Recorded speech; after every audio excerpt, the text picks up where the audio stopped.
Let's go to the website of Polestar from Belgium. We have the kind of regular website showing us the different cars. I think there's the Polestar 02 as well that was just announced. Quite a good looking car there. Well, overall, just the regular website that we're all used to. And so if we move to France, what do we have here? Whoa, what's going on? This is not the regular website. Let's investigate. What's going on here? This is the decision of the tribunal in France, dated 4th of June 2020. It comes from basically Citroën, part of the Peugeot Group, founded in 1919 in France, against Polestar, based in Sweden, specifically about the usage of a couple of brands and logos used for vehicles. Basically, Citroën saying that the logo of Polestar is too close to the logo from Citroën and DS that we'll see later, namely the usage of the double chevrons. So what is Polestar saying? So here, this is about Citroën's claims, Citroën and Peugeot, usage of the double chevron brands from Citroën. On the other hand, we see what Polestar is, rebuffing or going against, saying there is no problem here, that the brands or logos are not similar. You also see a mention of a decision from the European Intellectual Property Office that judged that the signs were not visibly similar and that there was no risk of confusion in the public's mind. So that's a decision from the EU IPO. Another interesting thing is one of the claims from Polestar, it's based on a decision from the 25th of August 1539. It's not that important here, but it's about language of the document. So they're trying to get some documents rejected based on this very old 1539 decision. Anyway, if we skip all the way to the bottom to the actual decision, what's the outcome? So the tribunal rejects Polestar's request to be put, without blame. It forces Polestar to not use the logo. If they do, they will have a penalty of €1,000 per day, starting after 3 months and for a duration of 6 months. They also Polestar has to pay €150,000 damages to Citroën, and that's about it. So that's the decision. They also have to pay, I think it's probably for the legal cost. That's the decision from the judge. This is the logo that we know, right? The Polestar logo, the North Star in a sense, I guess, that's it. So what's going on? This is the Citroën logo, and this is the DS logo. DS is the premium brand from Citroën.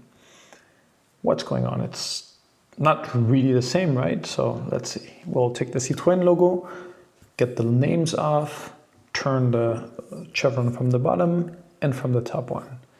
And yeah, looks kind of, I guess. The angle is a little bit off. Let's see with the DS logo. So we'll take the name off, the bottom part. Let's take this left side as well off and rotate. Again, yeah, I guess there is a little bit of similarity, but it's not exactly the same, right? So what do you think? Going back to the judgment, if we look at this section about the renowned, so they're obviously talking about the brand that is called, or at least known as being the Chevron brand, created in 1919, more than 100 years ago. Known for, you know, singular design, which I guess, yes, you can say Polestar also has singular design, and futuristic technology such as traction avant, which is front traction, I guess you would say, and the hydropneumatic suspension. It's true that those cars are known to, you know, go up and down, also if you have like bad roads and stuff. They're talking specifically about the traction avant, which was a quite known car around the time of the Second World War. They list here that it was very known for being the car used at the liberation. I think they kind of forget it was also known to be the car of the collaboration. So people, French people that were working with the Nazi regime. And it was also used by the gang. There was a gang of gangsters called the Gang of the Traction Avant. The Deux Chevaux, a pretty well-known car. I think it was my mom's first car, by the way, which was one of the most sold cars. The premium cars from Citroën had been chosen by all the previous French presidents, namely the DS, quite an iconic car. So that's true. They're saying also they're spending more than 300 million euros a year on you know, publicity, which is, I think, the real reason why this lawsuit was put in motion, right? It's protecting your brand. That's where they're coming from. The brand is known also in everything that's like rally.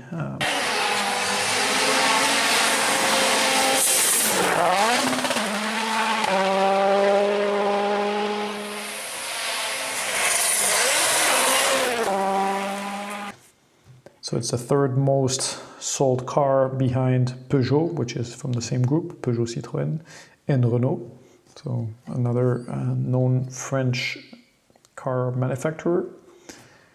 What I find interesting is the judge does say the similarity between the brands is only visual and seems to be quite weak.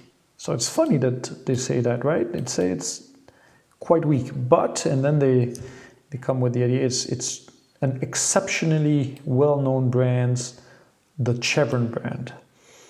So that's, I guess, where the decision was taken, right? It's like, as soon as you start speaking about chevrons, that's where you touch, right, the history of the Citroën brand.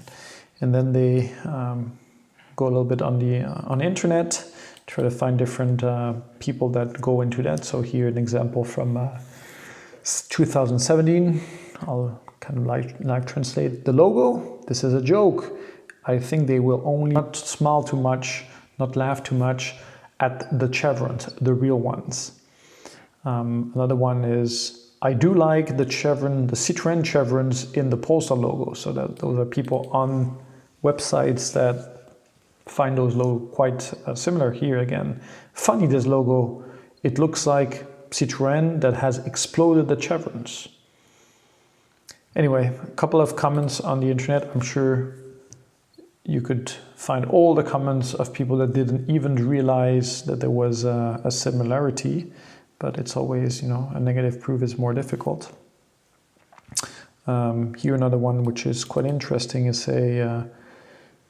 if you rotate the logos, you will kind of find it. And I know it's supposed to represent the North Star, but Mercedes and Subaru are able to do that without, you know, infringing. Hey, by the way, Mercedes, that's interesting. Let's have a look at that logo. Let's take Mercedes's logo. We do the same. We remove the text. We remove the circle. We keep only the bottom part of it, duplicate it. Quite interesting. You know what? Let's reduce the horizontal scale. That's quite similar, right? But hey, let's be fair. We didn't do that on the other comparison. We go back. Looking at the result, what do you think? Which one is most similar? The Mercedes parts of the logo with Citroën or the Polestar one with Citroën? Now you know why Polestar is being forbidden from selling its cars in France. I guess everybody can have their opinion. I can understand Citroen's stance, saying like, we've got this more than 100 years old brand, we need to defend it. If you don't defend a brand, it gets voided and it doesn't represent anything, it's not worth anything anymore. There goes your 300 million euros a year publicity budget. On the other hand, Polestar is probably like, I don't see what the point is. We have a Polestar, a North Star. It's made of a cross. Yeah, you could say the Subaru logo is also crosses. You can have discussion with the chevron parts in the Mercedes logo, how you want it, but yep, too bad. The French people cannot benefit from the new technology and those quite nice performing electric vehicles from Polestar. Anyway, I have my own opinion. I'm a Frenchman. I live in Brussels, so I did buy a Polestar 2 a couple of months back. I'm very happy with it, and I'm kind of sad my compatriot in France cannot benefit from that. Anyway, we hope this could be resolved in the coming period. Otherwise, France being the only country where you can't get those cars, that seems a little bit sad for me. Thank you very much for watching. See you on the next one.